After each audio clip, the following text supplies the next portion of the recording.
In this world, we are seeing an unprecedented level of human suffering, not from famine or war, but from within. Stress, anxiety, depression. These are not just words, they have become the very fabric of modern life for so many. People are living in a state of constant psychological turmoil, seeking solutions in pills and temporary fixes that only scratch the surface of the problem. This is not the way a human being is supposed to live.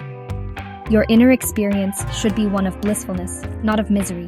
The potential for this is within you, always. But where do we look for the key to unlock this potential? The answers are not new, they are ancient. Ayurveda, the science of life, has offered a profound and holistic understanding of human well-being for thousands of years. It is not merely about herbs or treatments, it is a way of engineering your system, your body, your mind, your energy, for ultimate wellness. Some people have this notion that Ayurveda is slow, that it takes a long time to see results. This is a deep misunderstanding. If you are willing to take the right steps, the change can be immediate, because you are not fixing a machine from the outside. You are transforming the very basis of your experience from within. In this video, we will not be talking about complex theories or things you cannot do. We will explore simple, immensely practical, and powerful steps that you can begin to implement this very day. These are not just tips, they are tools. Tools to dismantle the structures of stress and depression that you have built within yourself. If you are willing to use these tools with a certain level of integrity and commitment, you can reclaim the joy and vitality that is your natural state. Let us begin this journey, not as a treatment, but as a conscious creation of your own well-being. The first and most fundamental step is this. You must dedicate at least 1 hour, every single day, exclusively for yourself. I am not speaking of an hour for entertainment, or distraction, or scrolling through your phone. This is a sacred hour. An hour for your own well-being, for turning inward. Most people live their entire lives without ever paying attention to the magnificent mechanism that is the human system. They are busy with their career, their family, their ambitions, their problems, but they have forgotten the one who is at the center of it all, you. This is the greatest neglect. This 1 hour is an investment in your own existence. During this time, you do something for your body, your mind, and your energy. It could be a simple yogic practice, a walk in nature, or just sitting silently and observing your breath. The activity itself is secondary to the commitment. By consciously setting aside this time, you are sending a powerful message to yourself. I am important. My well-being matters. Without this fundamental commitment, any other effort you make will be built on a shaky foundation. So before anything else, claim this 1 hour. It is non-negotiable. It is your time to nurture the roots of your life. Right now, most people are completely identified with their stress. They say, I am stressed. This is a fundamental error in language and in perception. You are not your stress. You are a human being, and right now, you are experiencing a certain level of stress. There is a huge distance between these two things. The moment you see this, you have created a space between you and your psychological drama. The next step is to simply observe it. Become aware of what is happening within you. When does the stress arise? What thoughts trigger it? What sensations does it create in your body? Do not try to fight it. Do not try to suppress it. And most importantly, do not judge it. Simply observe, as if you are a scientist watching an experiment. You are the laboratory, and you are also the scientist. When you feel that knot of anxiety in your stomach, just watch it. When a wave of sad thoughts comes, just watch it. By doing this, you will see that your stress, your anxiety, your depression, they are all cyclical patterns. They are not you. They are just old recordings playing out. The moment you become a conscious witness to this, you are no longer a slave to it. You have begun the process of disidentification, which is the very essence of freedom. Your inner world is a complex chemical factory. Every thought you think, every emotion you feel, changes your body chemistry. When you are in a state of stress or anxiety, your system is flooded with stress chemicals like cortisol and adrenaline. Living in this state is like constantly driving a car with the emergency brake on. You are burning yourself out from the inside. You cannot fix this with positive thinking alone, because this is a chemical reality within you. You need a tool to change this chemistry consciously. Meditation is this tool. It is the most powerful way to alter your inner chemistry towards a state of balance and blissfulness. When you sit for meditation, even for just a few minutes each day, you are consciously creating a different kind of chemistry, a chemistry of pleasantness. You are lowering the levels of stress hormones and increasing the production of endorphins, the body's natural feel-good chemicals. This is not a belief system, it is a science. Regular practice creates a stable and pleasant inner atmosphere. So when life throws challenges at you, you are not thrown off balance. You have a stable inner platform from which to handle any external situation. Meditation is not about escaping reality. It is about creating an inner reality that empowers you to handle the outer reality with grace and capability. The quality of the food you consume has a direct and profound impact on the quality of your mind. In the yogic sciences, we do not look at food in terms of vitamins, proteins, or carbohydrates alone. Instead, we look at its impact on the system as a whole. Certain foods create agitation, dullness, or inertia in the system, while other foods create alertness, lightness, and energy. If you are seeking mental clarity and emotional stability, you must pay attention to what you put into your body. Honestly, a plant-based diet, rich in fresh fruits, vegetables, whole grains, and legumes, is most conducive for a stable and vibrant mind. It is particularly important to avoid non-vegetarian foods. When an animal is slaughtered, it experiences immense fear and struggle. All the chemical acids of that struggle are in the flesh, and when you consume it, you are introducing that agitation and suffering into your own system. This creates a subtle but constant level of disturbance. Similarly, keeping your body well hydrated is crucial. Drinking sufficient water throughout the day helps to cleanse the system and maintain clarity. This is not about being fanatical. This is about being sensible. If you want to cultivate a garden of pleasantness within you, you must be careful about the seeds you plant. So much of human suffering comes from the poison we carry within ourselves. This poison has many names: resentment, anger, bitterness, hatred. We hold on to past hurts, replaying them in our minds, thinking we are punishing the other person. But the only one who is drinking the poison is you. You are the one who is suffering. Forgiveness is not about condoning what someone else has done. It is not for their sake. Forgiveness is an intelligent and selfish act to free yourself from the burden of the past. It is about deciding that you will no longer allow someone else's actions to create misery within you today. Once you are free from the poison of resentment, compassion naturally arises. Compassion is not pity. It is an all-encompassing acceptance. It is the understanding that everyone is doing the best they can with the level of awareness and understanding they have. When you look at people with compassion, you are no longer in a state of friction with the world. You see their limitations, their struggles, their ignorance, and you do not create a reaction within yourself. This dissolves a tremendous amount of stress. To forgive and to be compassionate is to cleanse your inner space, making it a fertile ground for joy and well-being to blossom. The human mind is a phenomenal tool. It can create magnificent things. But for most people, their mind is not a tool they use. It is a source of constant torture. It is a non-stop chatterbox, replaying the past and rehearsing anxieties about the future. This is what we call overthinking. Your mind is like a wild horse, running uncontrollably and taking you with it. You must learn to hold the reins. One of the simplest ways to do this is to set boundaries for your thoughts. You can decide for the next 10 minutes, I will not engage with any thought that is not relevant to this present moment.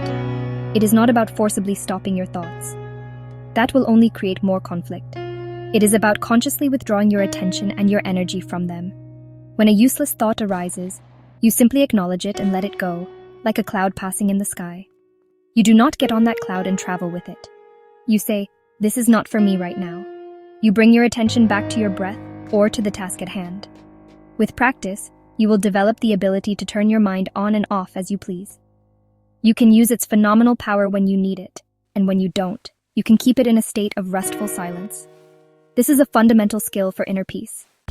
In the pursuit of seriousness, humanity has forgotten how to laugh. Laughter is honestly one of the most simple and profound medicines for the soul. When you laugh, your whole system is shaken up in a wonderful way. It releases tension, boosts your immune system, and floods your body with endorphins. Just look at children. They laugh so easily, so freely. But as we grow up, we accumulate layers of seriousness and forget this natural, joyful expression. You must consciously bring laughter back into your life. Watch something funny, spend time with people who make you laugh, and most importantly, learn to laugh at yourself. Don't take your own psychological drama so seriously. At the same time, do not bottle up your feelings. Many people, especially men, are taught that it is a sign of weakness to show their emotions or to speak about their struggles. This is a disastrous cultural idea. When you keep your pain to yourself, it festers and grows inside, like a pressure cooker with no release valve. Finding one or two trusted friends or family members with whom you can share your feelings openly, without fear of judgment, is immensely healing.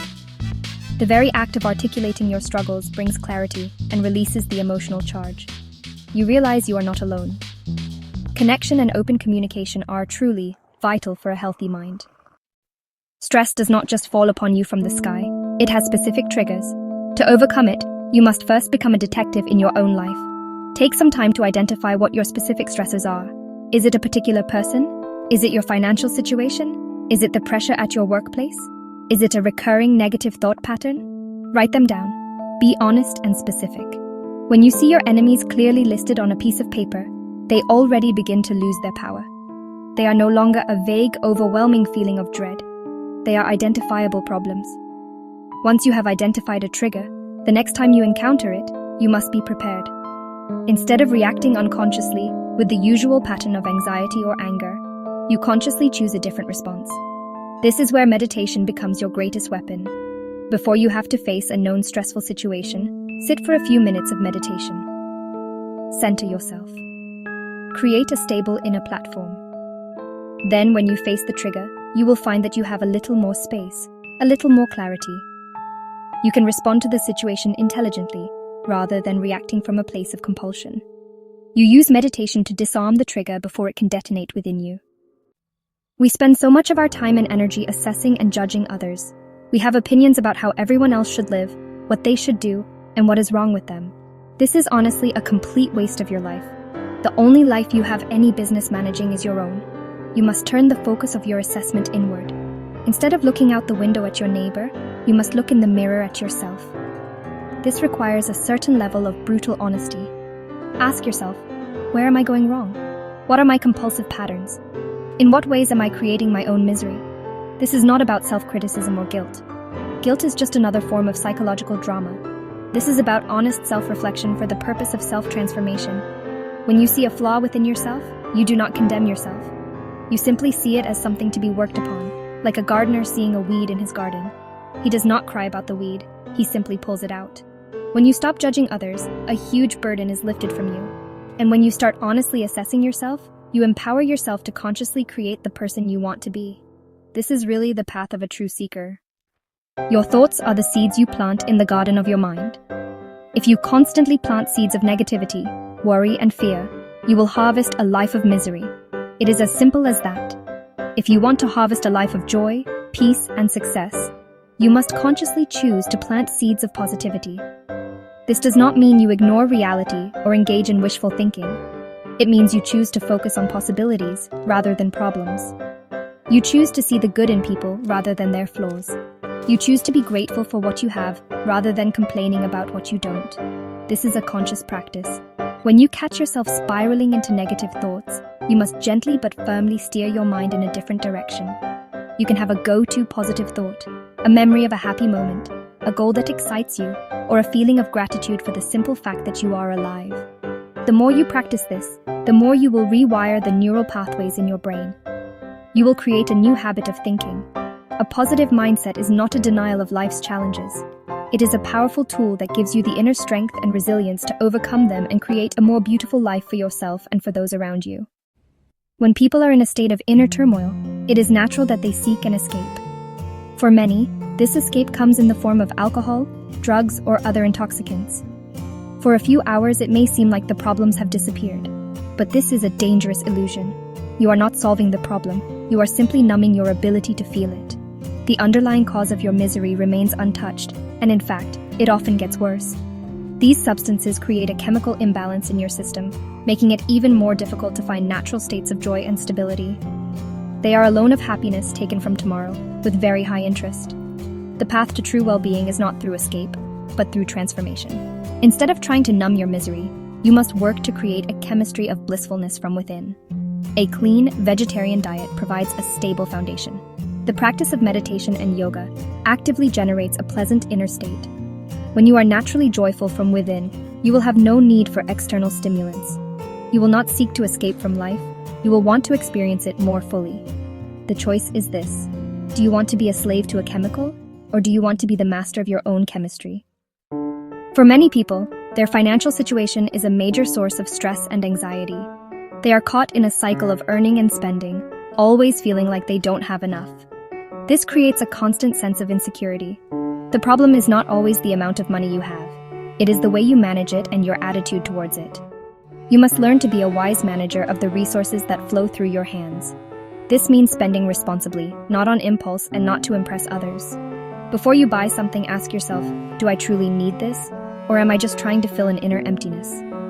A very powerful practice to change your relationship with money is to engage in charitable giving. Set aside a small, fixed percentage of your income to give to those who are less fortunate. It doesn't have to be a large amount. The act of giving shifts your mindset from one of scarcity to one of abundance. It breaks the compulsive cycle of accumulation and creates a sense of flow. When you see that you have enough to share, it dissolves the fear of not having enough. Managing your finances wisely and cultivating a generous spirit will remove a huge source of stress and bring a deep sense of stability and contentment to your life. The words you speak are not just sounds, they are vibrations that create your reality. Pay close attention to the language you use, especially when you talk about yourself. So many people are constantly programming themselves for failure and misery with their own words. They say things like, I can't do this, I'm not good enough, this is impossible, or I'm always so stressed. Every time you utter such a phrase, you are reinforcing that reality within your own system. You are, in a way, casting a spell on yourself. This really has to stop. You must make a conscious decision to eliminate these self-limiting phrases from your vocabulary. It's a form of mental hygiene. When you catch yourself about to say something negative, just pause. Replace it with something empowering, or at the very least, something neutral. Instead of I can't, try saying, I will find a way. Instead of I'm so stressed, say, I am facing a challenge, and I am working to overcome it. This isn't about lying to yourself. It's about refusing to identify with your limitations. Your words are a powerful tool, so use them to build yourself up, not to tear yourself down. Human beings are social creatures. We are not designed to live in isolation.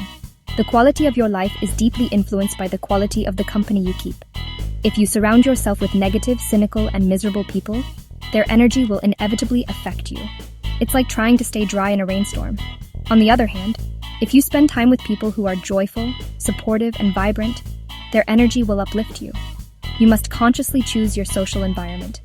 It's a crucial part of your own well-being. Make an effort to engage in social activities that you enjoy. Join a club, take a class, volunteer for a cause you believe in. Do things that bring you into contact with like-minded people. When you are with others, be present. Listen more than you speak. Show genuine interest in their lives. Building healthy social connections creates a support system that can carry you through difficult times. It reminds you that you are part of a larger whole. Do not underestimate the power of good company. It is honestly an essential nutrient for a healthy mind. Sound is vibration, and vibration has a profound effect on your entire system. The right kind of sound can soothe your nerves, uplift your spirit, and change your mood almost instantly. Music is actually one of the most accessible forms of sound therapy. It bypasses the analytical mind and speaks directly to your emotions and your energy. When you are feeling low, anxious, or stressed, putting on your favorite music can be a simple yet powerful way to shift your state. Find what works for you. For some, it may be calming classical music or instrumental mantras. For others, it may be an upbeat song that makes them want to dance. The key is to listen consciously. Don't just have it on as background noise. For a few minutes, give it your full attention. Let the vibrations wash over you. Allow the music to move you, to release the stagnant energy within you. Create playlists for different moods. One for relaxation, one for energy, one for joy. Use music as a tool to consciously orchestrate your own inner experience.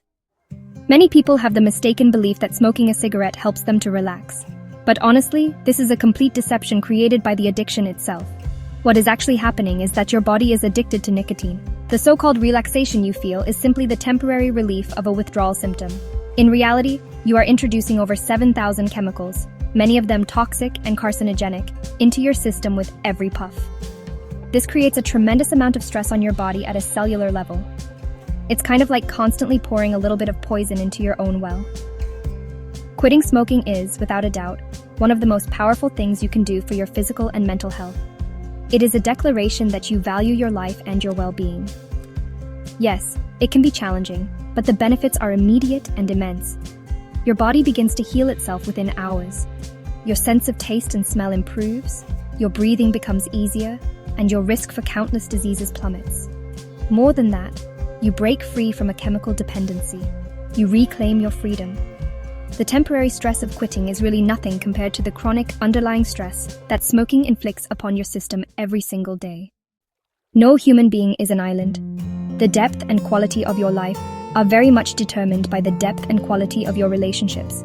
Whether it is with your spouse, your children, your parents, or your friends, these connections are the soil in which your life grows. But healthy relationships do not just happen. They must be consciously built and nurtured. This requires effort, attention, and above all, a willingness to listen. Most people do not really listen. They're just waiting for their turn to speak. They are busy formulating their reply while the other person is talking. To truly build a connection, you must practice active listening. This means giving the other person your full, undivided attention. It means seeking to understand their perspective, even if you don't agree with it. It means being willing to be vulnerable and to share your own self. When you invest in your relationships in this way, they become a source of immense strength and joy. They provide a space where you feel seen, heard, and accepted. This is a fundamental human need. A life rich in love and connection is a life fortified against the storms of stress and depression. Life is a magnificent phenomenon, full of countless experiences to be had. The purpose is to experience life deeply, in all its dimensions. However, there is a fine line between experiencing something and becoming addicted to it. An addiction is when you become dependent on a particular person, substance, or activity for your sense of well-being. You lose your freedom. Your happiness becomes conditional. Whether it is an addiction to food, work, a relationship, or even a spiritual practice, the moment it becomes a compulsion, it has become a trap. The key is to participate in life fully, but with a certain sense of detachment. Enjoy the food you eat, but do not let it become a crutch. Love the people in your life, but do not become possessively attached. Work with passion, but do not let your identity be consumed by your job. The goal is to be able to enjoy everything, but not be dependent on anything for your happiness. Your joy must be unconditional, springing from within. When you cultivate this inner state, you can dance through life, experiencing everything it has to offer without getting stuck anywhere. This is true freedom. In the same way that you service your car or clean your house, your body also needs regular maintenance and cleansing. Over time, toxins and inertia can build up in the system, leading to dullness of mind and low energy. One of the simplest and most effective ways to cleanse the system is through the practice of periodic fasting.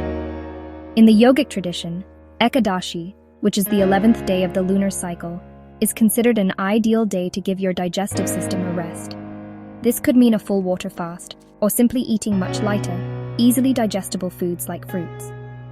Giving the system this break allows it to redirect its energy towards healing and rejuvenation. It sharpens the mind and enhances your sensitivity. Another powerful way to cleanse your being is to simply be in nature. Go for a walk in a forest, sit by a river, or gaze at the stars. Nature has a way of recalibrating your energies and washing away the stresses of modern life. Appreciate the intricate beauty of a flower, the vastness of the sky, the sound of the wind in the trees. These simple acts connect you to the larger intelligence of life and bring a profound sense of peace and perspective.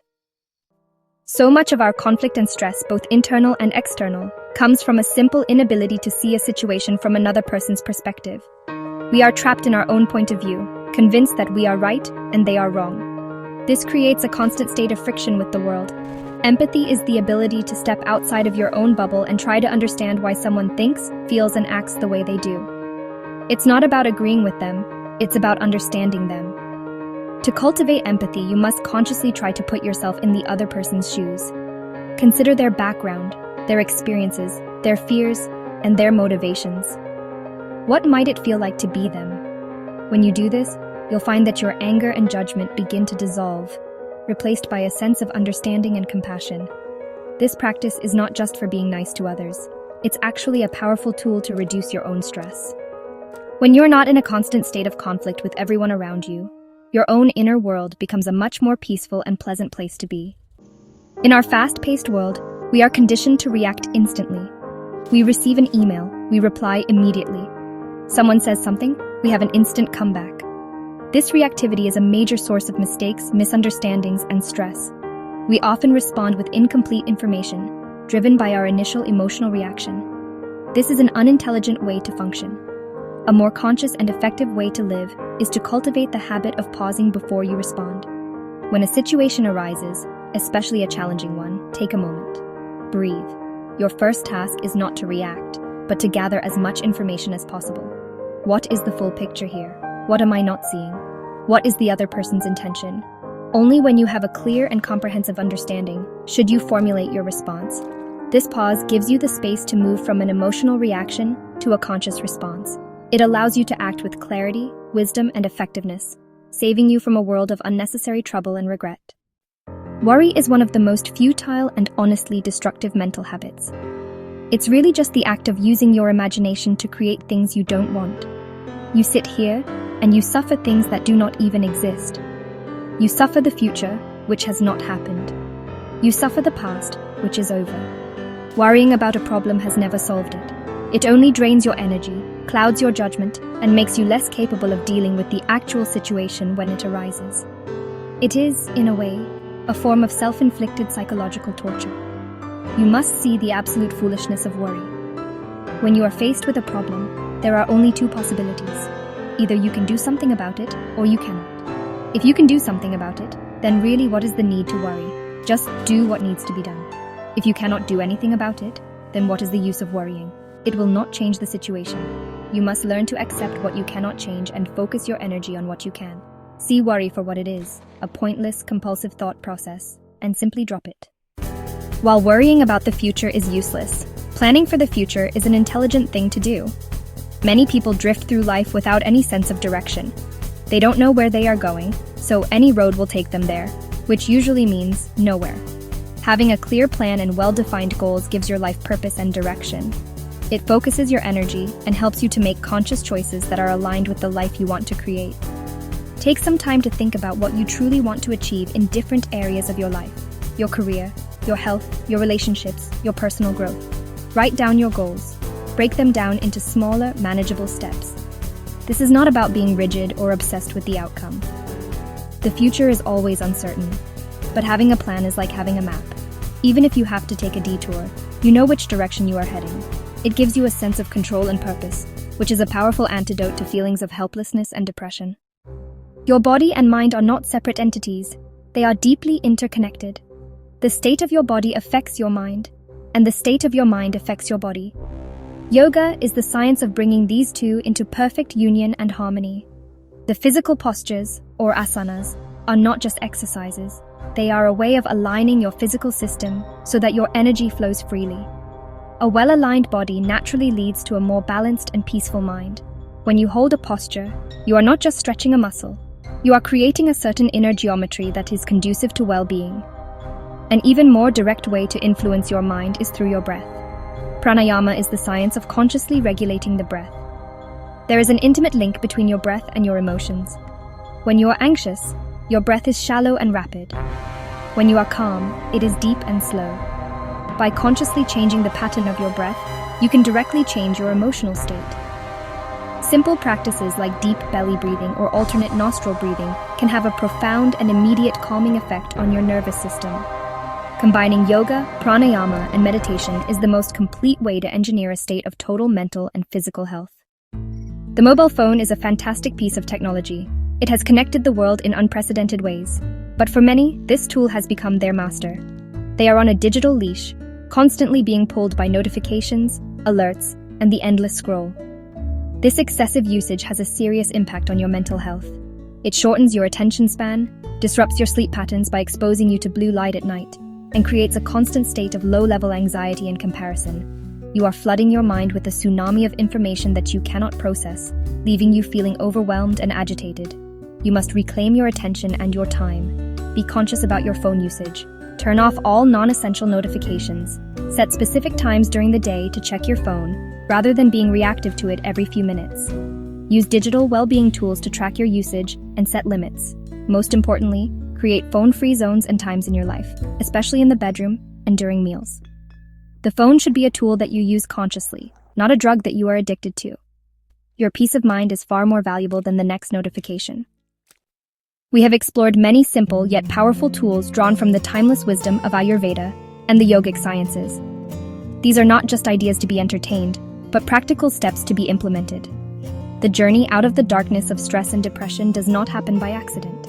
It happens by a conscious and committed choice to take charge of your own inner well-being. The power to transform your experience of life is not in a pill or in someone else's hands. It is within you. It has always been within you. I want to thank you for investing this time in yourself by watching this video. If you have found this information valuable, please subscribe to our channel, like this video, and share it with others who may be struggling. By sharing this knowledge, you can become a beacon of light for someone else. The world does not need more miserable people. It needs more joyful, stable, and vibrant human beings. You have the potential to be one of them. Do not be overwhelmed by all these steps. Just pick one. Just one thing that you can start today. Perhaps it is dedicating that one sacred hour for yourself. Perhaps it is simply observing your breath for 5 minutes. The first step is the most important one. Take that step today. Begin the beautiful and rewarding process of consciously creating a life of peace, joy, and boundless energy. The path is open to you. All that is needed is for you to walk it.